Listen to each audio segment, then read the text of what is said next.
Welcome to Talk Flirty Podcast, the podcast where life is reflected through intimate conversation with me, your host, Nikki F. Wet.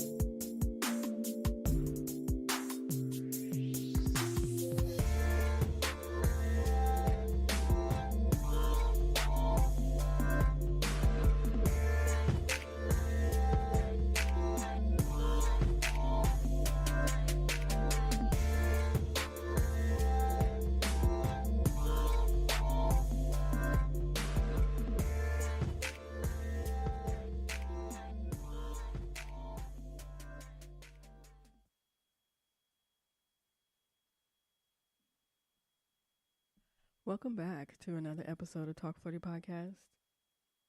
I wanted to share with you this Black History Month, an incident that went down at a local Target. Now, the title of this episode was actually going to be I Am Not Outraged, because I was going to address the Gucci and Liam Neeson and Katy Perry situation that's going on in the media right now. And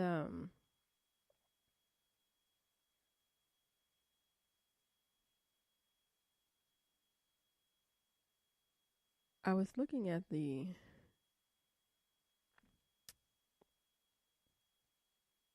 I was trying to look at each incident from a different point of view. So for Gucci, I've never bought anything Gucci. I do not have a desire to purchase anything Gucci. So there's nothing for me to boycott, because as much as I can, Gucci's not getting any of my money unless they have some other ventures that they are behind that's not named Gucci. So, and with that sweater that came out, I looked at the whole collection because there was a word that kept coming up that I didn't know what the fuck it was, a balaclava. And so I looked up fucking Gucci balaclava, and there's all of these head masks or face coverings that have been designed by Gucci, and they're fucking ridiculous. Some of these are outrageous. One of them looks like the clown from fucking Twisted Metal. And so I started to look at the sweater like, you know what, I see it, but I don't feel like it was malicious. Also, because Gucci did not let me down in any way. It's not as if I wanted to support them, but now I am not able to. None of my money is filtered into that company, so I am not outraged. There's a certain level of attention that was wanted by that sweater, and I believe they got it. And I just was not going to feed into that. With Katy Perry, she has blackface shoes, which are literally just fucking black shoes with the face on it. And Katy Perry has always been racist, and I've stopped messing with her a long time ago, so she didn't let me down, so I am not outraged. I never actually want to give Katy Perry any type of fucking attention, because she's just ridiculous. Liam Neeson, I almost wanted to feel bad for him because I wanted to identify with the situation that caused him to take his special set of skills out onto the street to look for any black punks. And so I was thinking to myself, it's very easy to go into racial epithets in heated situations. And I had my own experience with that today, which is kind of interesting because I was grocery shopping for a white couple. And I'm in fucking Target, and they ordered tofu. I've never seen tofu at Target. I actually don't usually shop at Target, so I'm not really sure, but with Target's limited supply, I don't really think they would have tofu. So I'm looking, I don't find it. I come across an associate that is stocking food in a freezer. So he's in the aisle with his cart. He's putting fucking stuff in the freezer. I stop next to him and I ask, "Do you happen to carry tofu?" No, he does. He says, "No, we don't carry tofu." He gives me some fucking alternatives. I don't know what the hell he said after that, because as we're talking, I hear, "Can you get out of the way?" Not "excuse me," not "oh, pardon me," not "can I get past?" Can you get out of the way? Can you move? And I turn around, there's this older man standing here, and he's looking, you can tell he's upset. He's wanting us to get out of the way. He's wondering, he's talking about, why are you guys blocking? Why are you blocking the aisle? Okay, if you see the aisle is blocked, you can turn your ass around and go the other direction. You can go clearly around. That's not a problem. I bust U-turns in these aisles all day long. And so he goes to reach. So like right now, I'm like, you see we're having a conversation. Do you not see us having a conversation? And he's like, "I don't know why you're blocking the aisle. You need to get out the way." No, you need to go the other way. You need to go around. That's what you need to do. Because now I'm not moving.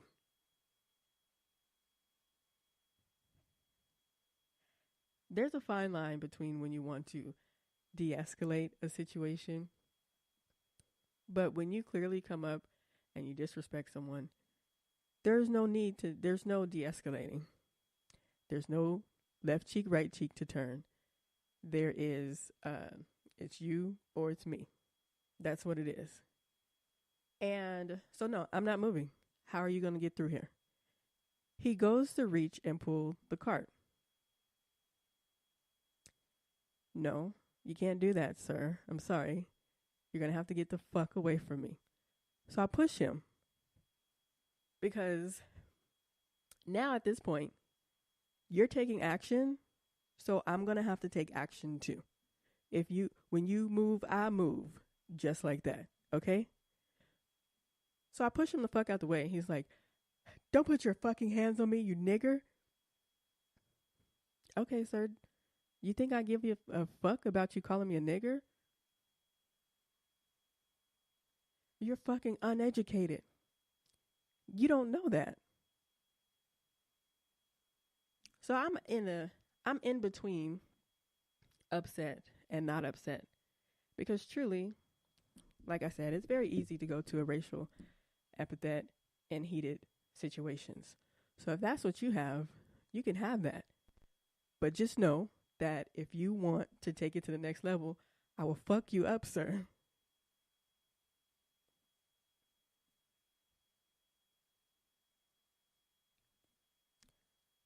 So after that, I go about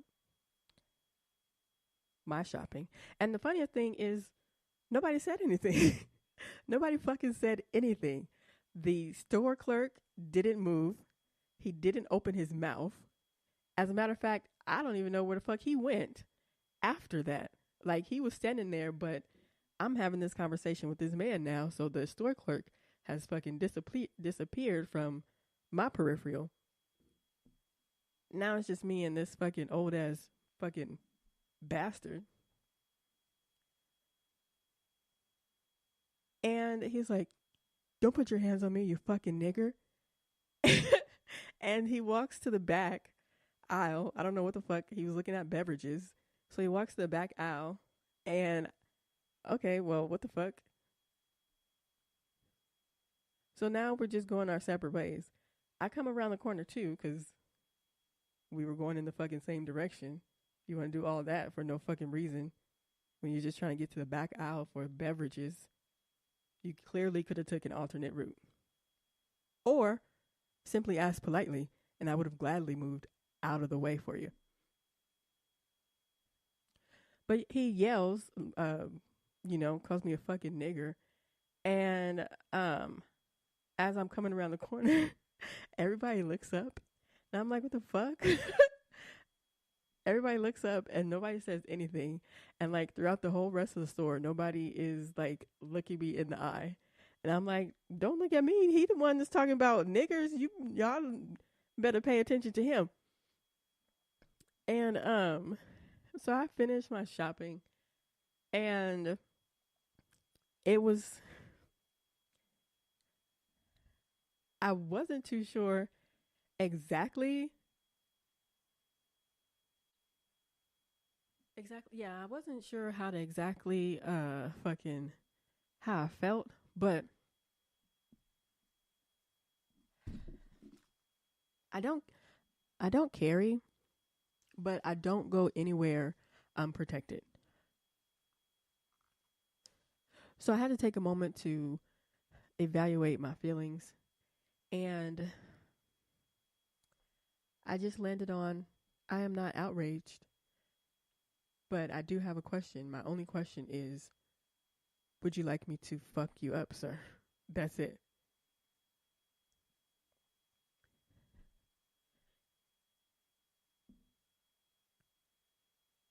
In situations like this, I mean, people can say what they want. You know how there's like, everybody's like, there's freedom of speech, but freedom of speech is not without consequence. You damn right. It is not without consequence. So, in these situations, I'm not pulling out my fucking phone. I'm not taking no pictures. I don't have time for that. I have time to understand what your next move is going to be, and then I will have to act accordingly, either reactively or fucking proactively. And I feel we as a community are very passive in these situations, especially with what is that?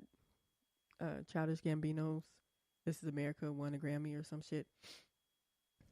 I'm gonna be honest, I don't rock with him no more. Once I found out his girlfriend, baby mom, fiance, whatever she is not the same as me. It's not racist, just personal preference. You can choose to be outraged or not, because I am not. And so that whole "This Is America," all we are is singing and dancing and recording with our phones. And for a lot of these things to be happening all at once, and our only outcry is to boycott, um, it's just hard seeing so many of the same things happen and our reactions remain the same, and there's no you can't see any real growth um for black as a as a platform. Like if we if we were a fucking, I don't know, just an agenda on somebody's list. There's no actual growth. There's no,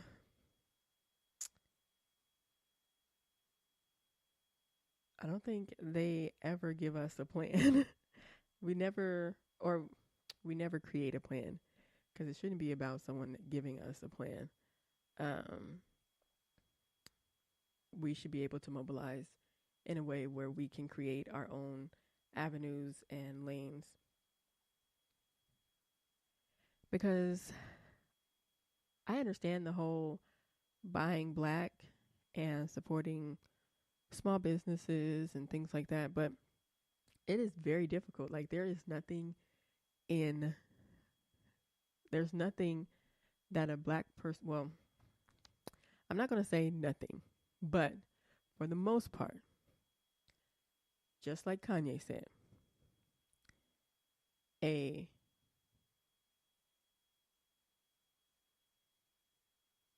fuck, I lost the lyric. I lost it.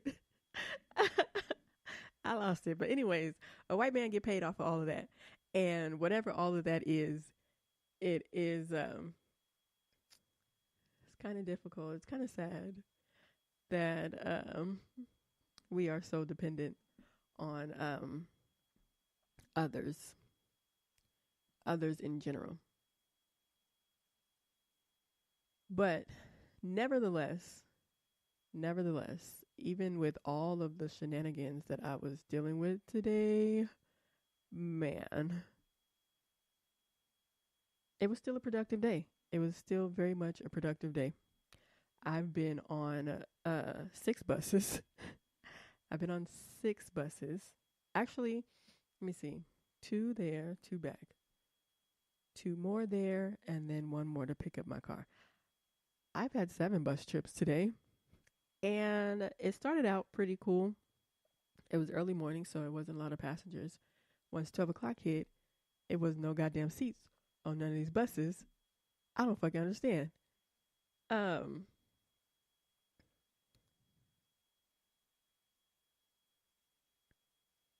I met I met this old lady, and nobody can throw shade like a 50, 60, 70-year-old black woman.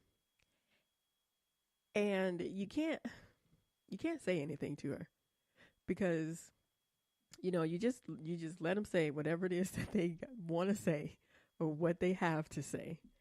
And I'm looking at her, and normally if I'm talking to my friend or something, she would have been a girl or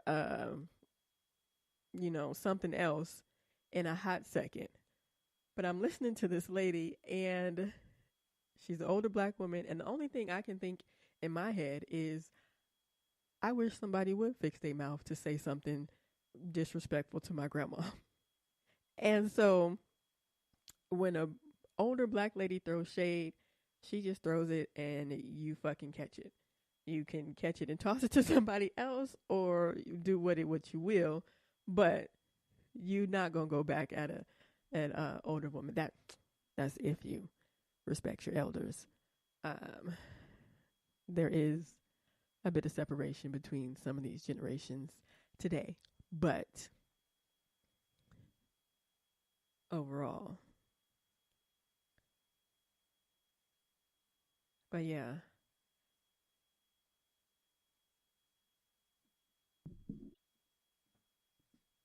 man. But anyways, fuck all that because, like I said, I'm trying to be a productive ass individual out here, and it's been some 2019. It's been some really stressful, like fucked up ass stuff going on, and I don't know about y'all, but sometimes you just think you don't know.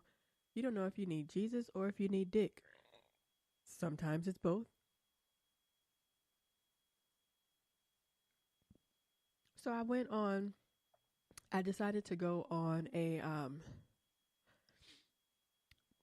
hunt for spirituality.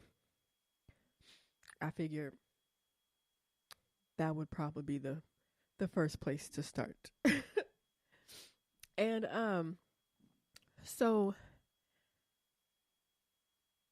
But on my quest for spirituality, I didn't want just regular Christianity.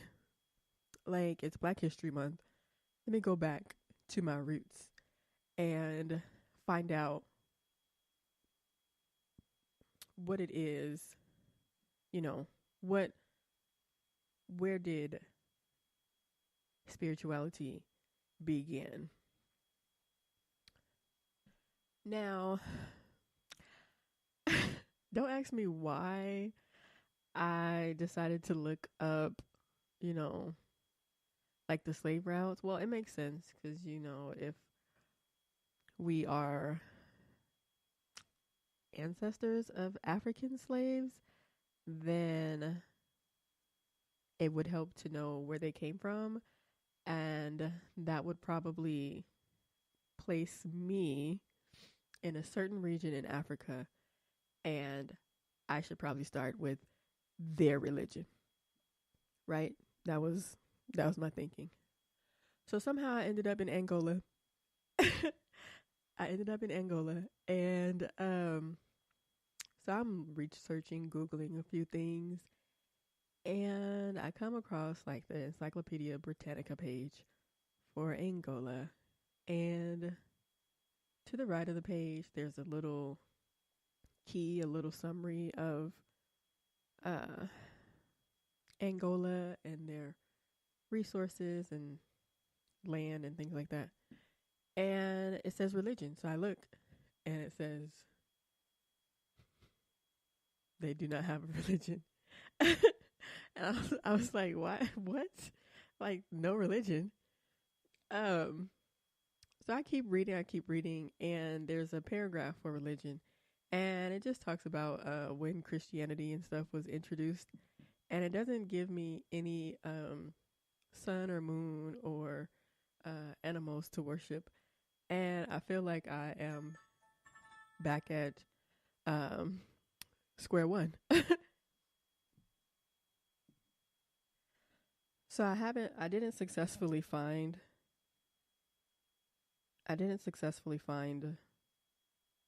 spirituality, so to speak.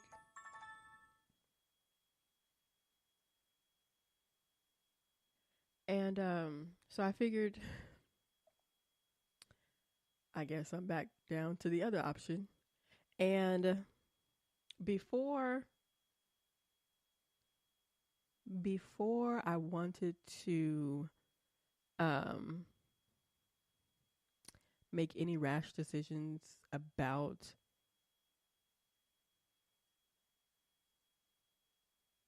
an eggplant, I wanted to do a little soul searching. I wanted to do a little soul searching. So I messaged an ex, actually two of them, and I asked a question. You know, I asked why do you feel we did not make it? And it was is I let them know it's just a question. There's no anything else behind this question. Um,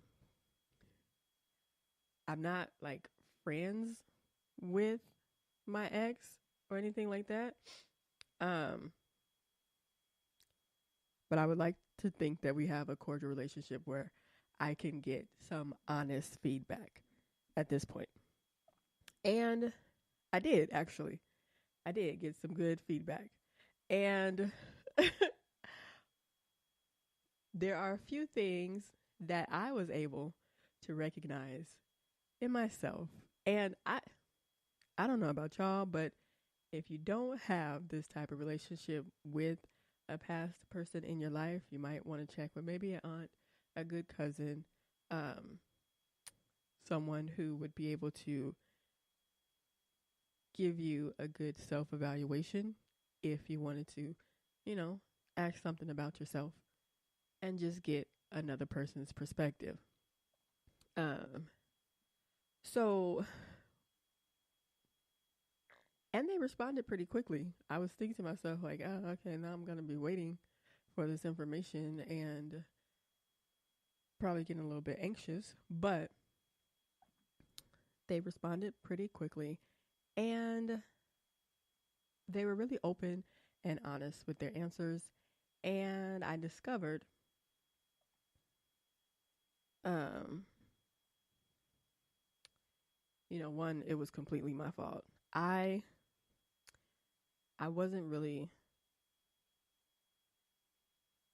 honest. I knew I was going to be moving out here, so probably I should not have um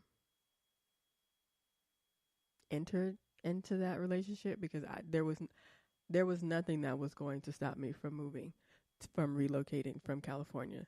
So, damn it.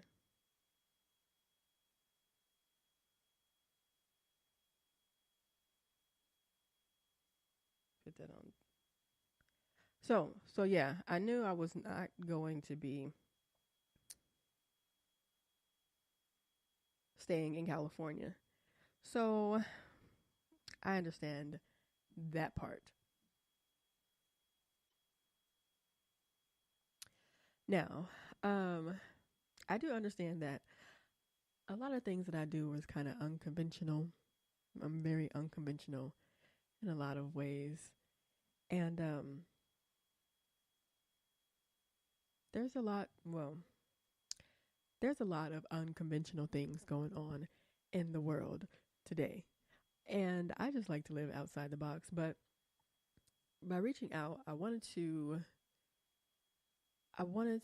get a chance to let go of a few things in the past. So that's why I reached out for this feedback. And learned, what I learned about myself is that I tend to be a bit passive and not really fight for what I want unless I'm drunk or if I'm in Target being called a nigger. uh, I've also realized that I was a bit selfish and that I have to learn to be vulnerable. You gotta let someone get close to you.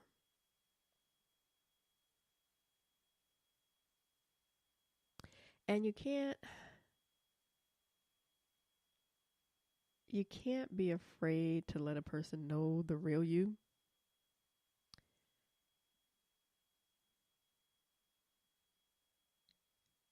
And for me, this was really good. Like, their answers were not that detailed, but um I was able to read between the lines and kind of understand, just thinking about myself and things like that. Um, what are, some call outs. And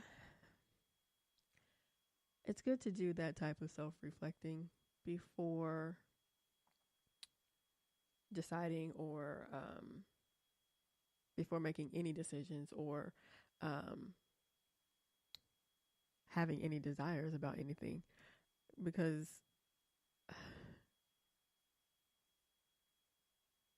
you might end up in a fucked up ass relationship for real.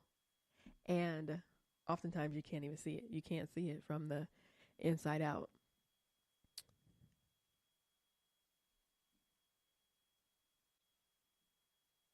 But honestly, I'm gonna go ahead and fucking conclude this show because I've had enough self reflecting. And you all can follow Talk 30 Podcast here on Spreaker. You can stream it on iHeartRadio, Spotify, um, Apple Podcast, Google Play, just about anywhere you can find Talk 30 Podcast. I am there. And as always, feedback, comments, let me know. Share with me your experience of being a nigger bitch in Target. Or you can share with me how you feel about these shenanigans with all of these high end luxury brands. And don't forget to